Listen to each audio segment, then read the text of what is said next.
റോഷി, തീർച്ചയായും ഇന്ന് UDF-നെ സംബന്ധിച്ച് വലിയൊരു ദിവസമാണ്. വലിയ ഭൂരിപക്ഷത്തോടുകൂടി 10 വർഷത്തെ കാത്തിരിപ്പിനൊടുവിൽ അവരുടെ സർക്കാർ അധികാരത്തിൽ ഏൽക്കുകയാണ്. 10 മണിയോടുകൂടിയാണ് സത്യപ്രതിജ്ഞാ ചടങ്ങുകൾ. അതിന് മുന്നോടിയായി നിയുക്ത മന്ത്രിമാരും മുഖ്യമന്ത്രി അടക്കമുള്ളവർ വിവിധയിടങ്ങളിൽ പ്രാർത്ഥിച്ചുകൊണ്ട് തന്നെ തുടങ്ങുന്നു എന്നുള്ളതാണ്. ഞാനിപ്പോൾ ഉള്ളത് പഴവങ്ങാടി ഗണപതി ക്ഷേത്രത്തിലാണ്. ഇവിടെ നിയുക്ത മന്ത്രി കെ മുരളീധരൻ, വട്ടിയൂർക്കാവിന്റെ MLA ആണ് ഇവിടെ എത്തി പ്രാർത്ഥന നടത്തുന്നത്. പ്രാർത്ഥിച്ചുകൊണ്ട് തന്നെ ഇന്നത്തെ ദിവസം തുടങ്ങും എന്നുള്ളതാണ്. ഇവിടെ നിന്നും അതിരാവിലെ ഈ അമ്പലത്തിലേക്ക് എത്തി ഇവിടെ പ്രാർത്ഥിച്ചുകൊണ്ട് തുടങ്ങാനുള്ള തീരുമാനത്തിലാണ് ഉള്ളത് എന്നുള്ളതാണ്. അദ്ദേഹം ക്ഷേത്രത്തിനുള്ളിലേക്ക് കയറിയിട്ടുണ്ട്, പ്രാർത്ഥനയ്ക്ക് വേണ്ടി അകത്തേക്ക് കയറിയിട്ടുണ്ട് എന്നുള്ളതാണ്. അതിനുശേഷം അദ്ദേഹം പുറത്തേക്ക് ഇറങ്ങി വരുമ്പോൾ പ്രതികരിക്കും എന്നുള്ളതാണ് നമ്മൾ മനസ്സിലാക്കുന്നത്. എന്തായാലും വലിയൊരു ദിവസമാണ്. അതിൻ്റെ മുന്നോടിയായി തന്നെ ഒരു ശുഭ തുടക്കം, അതിനുവേണ്ടി വിഘ്നങ്ങളെല്ലാം മാറുന്നതിന് വേണ്ടിയിട്ടുള്ള പ്രാർത്ഥനകളിലേക്ക് നേതാക്കൾ കടക്കുന്നു എന്നുള്ളതാണ്. അല്പസമയം മുമ്പാണ്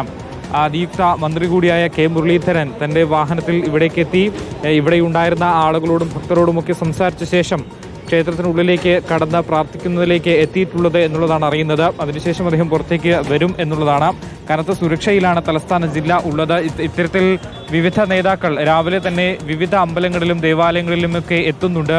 മറ്റൊരു മന്ത്രി PC വിഷ്ണുനാഥ് 7:30 ഹനുമാൻ ക്ഷേത്രത്തിലെത്തി പ്രാർത്ഥന നടത്തുന്നുണ്ട്. സണ്ണി ജോസഫ് പാളയം പള്ളിയിലെത്തിയിട്ടുണ്ട്. അങ്ങനെ നേതാക്കൾ രാവിലെ തന്നെ വിവിധ ആരാധനാ കേന്ദ്രങ്ങളിലേക്ക് എത്തി പ്രാർത്ഥന അർപ്പിച്ചുകൊണ്ടാണ് ഇന്നത്തെ ദിവസം തുടങ്ങുന്നത്. നമ്മൾ നേരത്തെ സൂചിപ്പിച്ച പോലെ തന്നെ 10 വർഷത്തെ കാത്തിരിപ്പിനൊടുവിലാണ് വീണ്ടും UDF സർക്കാർ അധികാരത്തിലേക്ക് തിരിച്ചെത്തുന്നത്. അതുകൊണ്ട് തന്നെ ഇതുവരെ ഉള്ള അവരുടെ തിരിച്ചുവരവ് എത്രത്തോളം മനോഹരമാക്കി തീർക്കാൻ കഴിയുമോ അത്രത്തോളം മനോഹരമാക്കാനുള്ള ശ്രമത്തിലാണ് ഓരോരുത്തരും എന്നുള്ളതാണ്. അതിന് മുന്നോടിയായി ഇന്നത്തെ ദിവസം തുടങ്ങുന്നതിന് മുന്നോടിയായി തന്നെ ദേവാലയങ്ങളിലെത്തി പ്രാർത്ഥന അർപ്പിച്ച ശേഷം തുടങ്ങാനുള്ള പദ്ധതിയാണ് ഓരോ നേതാക്കളും. അങ്ങനെ വിവിധ നേതാക്കൾ വിവിധയിടങ്ങളിൽ തിരുവനന്തപുരത്തെ വിവിധ ക്ഷേത്രങ്ങളിലൊക്കെ ഇന്ന് ദർശനം നടത്തുന്നുണ്ട്. എല്ലാവരും അതിരാവിലെ തന്നെ വിവിധയിടങ്ങളിൽ പ്രാർത്ഥിച്ചു പോയ ആളുകളുമുണ്ട്. അങ്ങനെ ഇന്ന് ഒരു വലിയ തുടക്കം കുറിക്കുന്നതിന് മുൻപ് തന്നെ അതിനുള്ള അനുഗ്രഹം നേടുന്നതിന് വേണ്ടിയാണ് ഓരോരുത്തരും എത്തുന്നത്. മാത്രമല്ല ഇവിടെ എത്തിയ ഓരോരുത്തരും കണ്ട് സംസാരിച്ച ശേഷമാണ് ഇവർ അകത്തേക്ക് കടക്കുന്നത് എന്നുള്ളതാണ്. എന്തായാലും രാവിലെ മുതൽ തന്നെ കനത്ത സുരക്ഷയിലാണ് തിരുവനന്തപുരം ജില്ലയുള്ളത്. 4000-ഓളം വരുന്ന പോലീസ് ഉദ്യോഗസ്ഥരാണ് ഇന്ന് നടക്കുന്ന സത്യപ്രതിജ്ഞാ ചടങ്ങിൽ സുരക്ഷ ഒരുക്കുന്നതിന്റെ ഭാഗമായി തന്നെ രാവിലെ 7 മണിയോടുകൂടി തന്നെ ഗതാഗത നിയന്ത്രണം തലസ്ഥാനത്ത് ഏർപ്പെടുത്തിയിട്ടുണ്ട്. വിവിധയിടങ്ങളിൽ നിന്ന് വാഹനങ്ങൾ തിരിച്ചുവിടുന്നു.